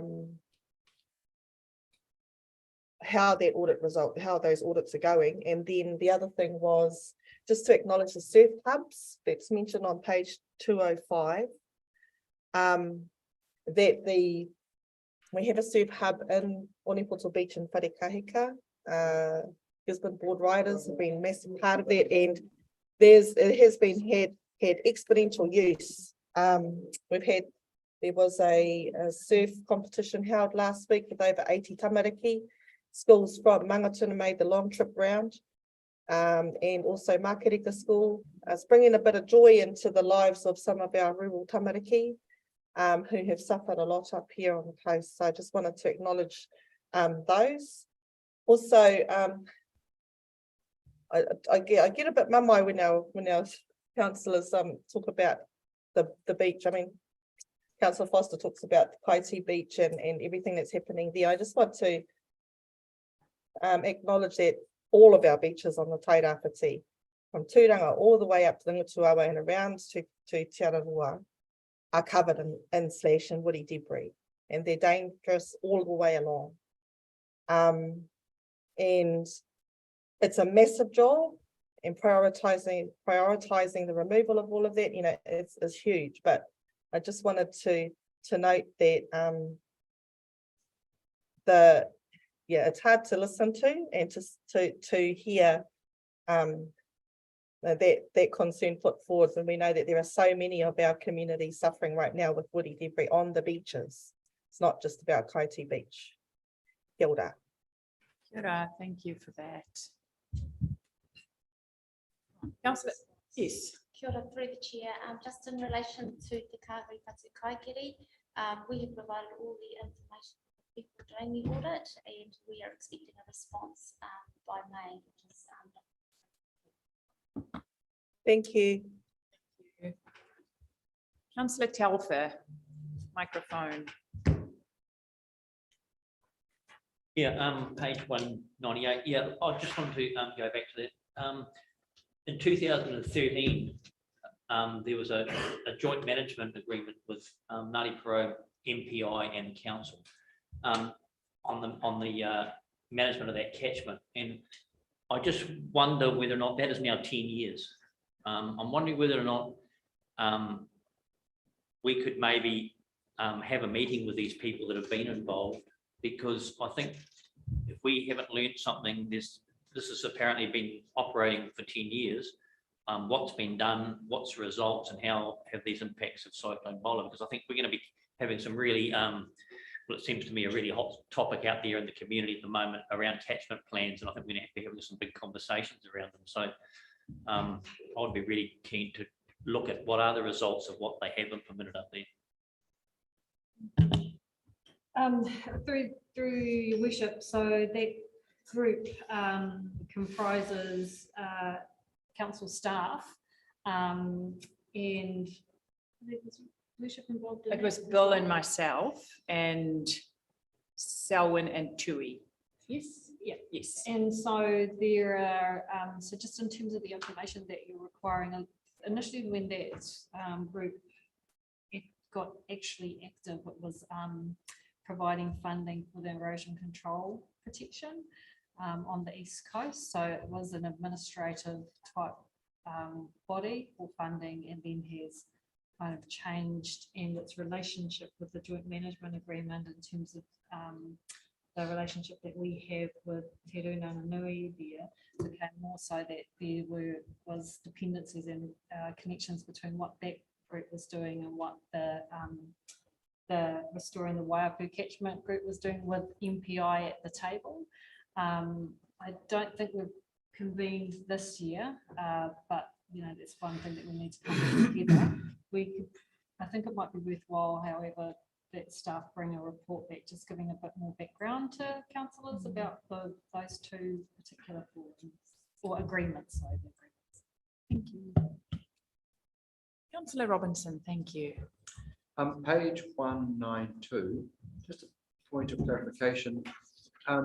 Did the Court of Appeal decline Te Whanau Kai's application for appeal to the Court of Appeal? I just couldn't gather that from the sentence under progress. So through you, your worship, yes, the Te Whanau Kai made an application to the Court of Appeal to have their appeal against the High Court decision heard. The Court of Appeal declined that application. Right, so those legal proceedings are at an end. As far as we know, although we have had an indication from the lawyer for Te Whanau Kai that they were going to try another appeal process, we are not sure what that is, because as far as we know, there are no other legal avenues. Thank you. Page 207, under progress, there's about 10 bullet points. The third one from up from the bottom talks about the RFP for Kiwa Pools, aquatic education and swim provider, being shortlisted in mid-February. Are you able to give us a bit of an update as to where the Learn to Swim RFP process is at, please? So, through your worship, so we are currently going through the assessment process, and the tender evaluation team are meeting, I think, next week or the following week. So it's in train currently and imminent. Thank you. Okay, councillors, let's move to our next sessions. I am now not using the pages anymore. I'm just wildly going page 203. So those would be just updates on some of the projects, updates on the pool, township upgrades. Any questions in regards to those? Councillor Elder, the floor is yours. I'm already on, sorry. Thank you, Your Worship. I'd just like to make a comment and backing Rob up on that previous comment he had made about the. There's a lot of very disgruntled Ngāti Pākehā out there that don't feel they've been consulted. Recent trip described as a committee between the council and Ronga Whakaata to check out the state of the Taiao. The farmers out there are feeling left out. So I'd just like to make that comment. Moving on to my question, which is on page 202, number 22, the financials, employee benefits. Going back to year ending 2020, it was 22.3 million, or 35% of our rate take was our wages bill. 3 years later, we're up to 30.7 million, or 41% of our rate take. My question is, I know we're in an inflationary period, but how does that compare to other councils? Through your worship, so we did quite a bit of this work comparing our staff numbers and salary budgets, and that was presented to the Audit and Risk Committee when we were looking at retention strategy, so we can give you that information. Secondly, I don't think you can compare what happened in 2020 to what our current budget is when you're just taking into account the line item that relates to staff to employee benefit expenses, without also looking at the grants and the revenue that's coming in, which offsets some of the costs that have been put in there. In addition to that, we have transferred consultants into our employee benefit expenses as well, which will explain what you're seeing in terms of that end of year budgeted figure. Thank you. I sort of thought I'd taken that into account because they also stated further into those reports the number of staff involved. And it was 385 in 20 and 372 definite in 22 with an unknown number this year. Thank you. Thank you. So you'll send that report that we, the audit and risk, it is available. Yeah. Thank you. Just for the chair, I'm just going to confirm what the chief executive said. There is a fundamental change from having more of the resources completed in-house rather than having consultants. We have significant changes from what we actually did in 2020 to what we actually have to do now. So one of those was the freshwater plan, the TRMP, that required a significant amount of resources to be able to do that, where we didn't have to have that before. Also, in the early stages, the amount of our capital programs, which is a function of having staff to actually oversee some of that, was around under 30 million. You know, we've been up to 100 million.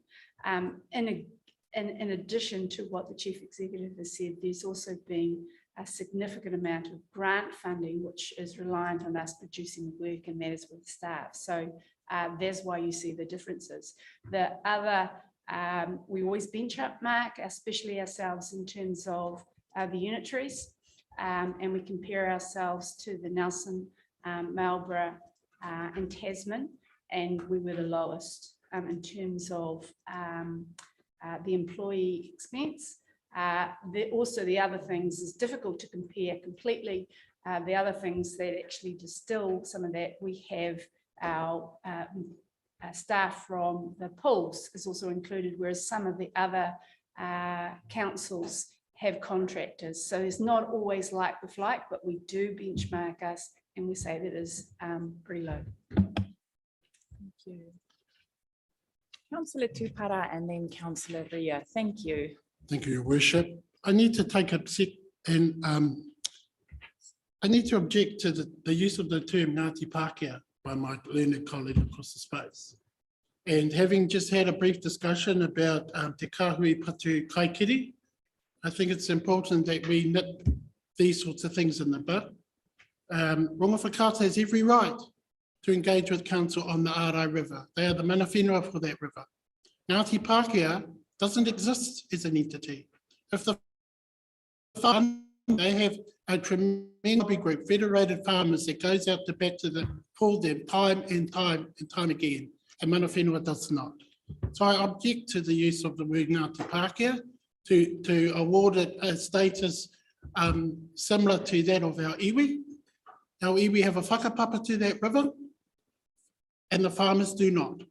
They might say that they do, they might feel that they do, but they do not qualify to be mentioned in that sense and to carry an iwi label name tag to themselves. And I need to raise an objection to the use of that term, Your Worship. Thank you. Can you please withdraw the term? I'd like to apologise for that term, Nick. I take it back. I was struggling for a term to use when you've lived all your life and your grandparents, in some cases, great-grandparents, have lived on that river, and you feel a real affinity with that environment.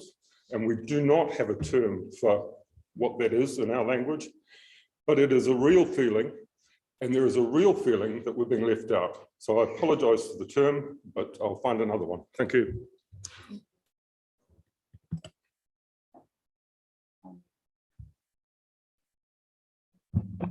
Through Your Worship, to clarify, the work's been undertaken by Rongowhakaata as per the council decision when it was around the Te Arai catchment, which was to prioritise with Rongowhakaata the works that need to happen on the Te Arai for the 23 financial year.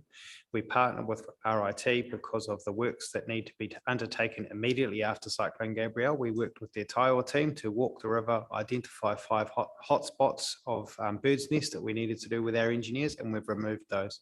This doesn't replace the ongoing part that was the second part to your decision, which is around working with the community as to what happens next. But out of respect for mana whenua, we undertook that work together as you'd asked us to in your council decision. Councillor Ria, thank you. Thank you, Your Worship. I just wanted to go back, sorry, to the corridor that we were just having about in terms of the wages and the staff here at the council. And I really just wanted to say the most important resource in any business and organisation is your human resource.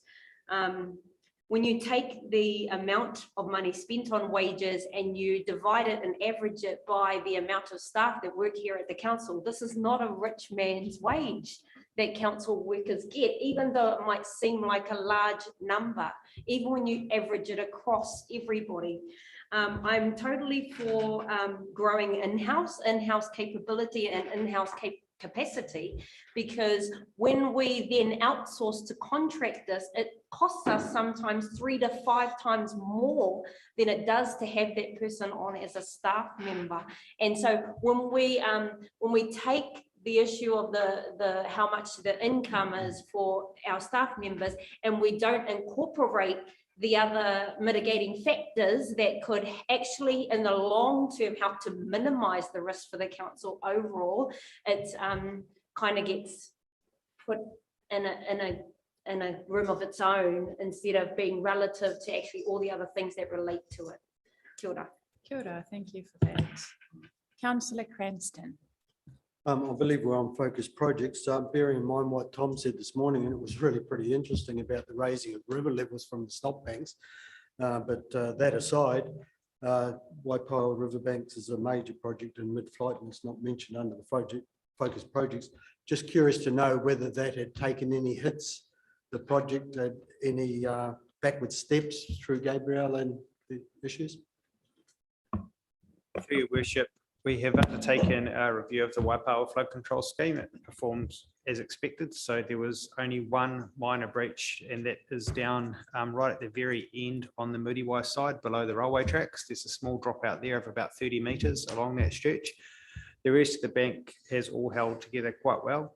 The pieces that were overtopped were on the old part of the scheme, so they were not parts that we had upgraded yet, but all of the parts that we had done, bar that piece out the very end, all held together really well. The second part of the work that is undertaken now is we've flown the Waipawa catchment, a whole range of catchments across the whole of the district with LiDAR to then look and see where sediment has built up and what effect that has on the river control schemes, and then what works we might need to undertake as part of that going forward. But the scheme's held together really well. Thank you. Okay, next, Councillor Elder, next section.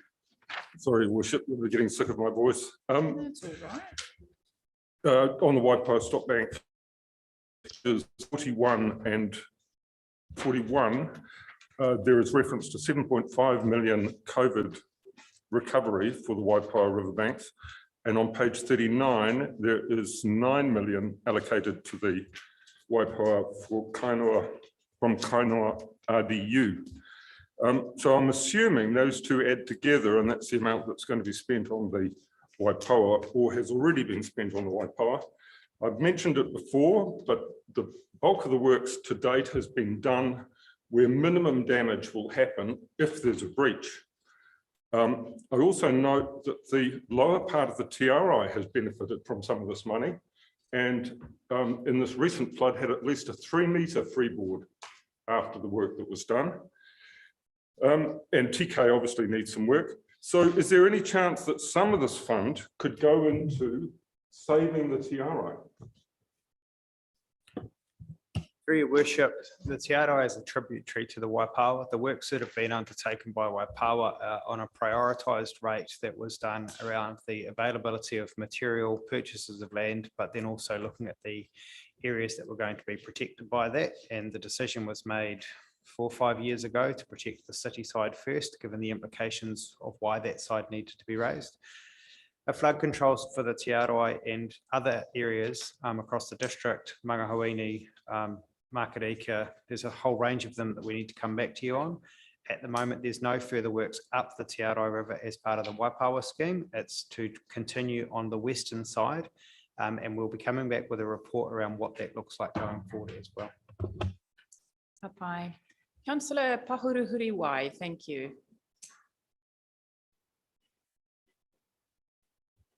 Kia ora. Sorry, thank you, Your Worship. Sorry, I just wanted to, and I think I missed the section, but I just wanted to acknowledge all the part on the townships and all of the work that's been done. Particularly Lil and Has who were involved in a lot of that. And thank you for the videos as well that have been done by Light Shift. Yeah, so just acknowledge, and again, an acknowledgement of all that good mahi that's going on in the townships, and look forward to seeing what can be done, given that Te Karaka and our other townships that are on the program, moving that forward for them when they're ready. Thank you. Okay, now I'm just opening it up. Anyone that still had a question that was not answered. Now is your time. Oh, there's a hand. Councillor Gregory, thank you. Just make sure you use your microphone. Yeah, I just have a question, page 222, when we're talking about the better off funding. And it says there that the CPI or something have said that you can change your priority or whatever. So is it my understanding that those projects have got the funding, but maybe we might be looking at it and changing that relating to because of cyclones? Through your worship, there are a couple, I believe, that staff that the team are looking at coming to council and asking if we can reprioritise to be able to get kind of better bang for buck, I think, in terms of recovery, but also our ability to deliver. So working motion.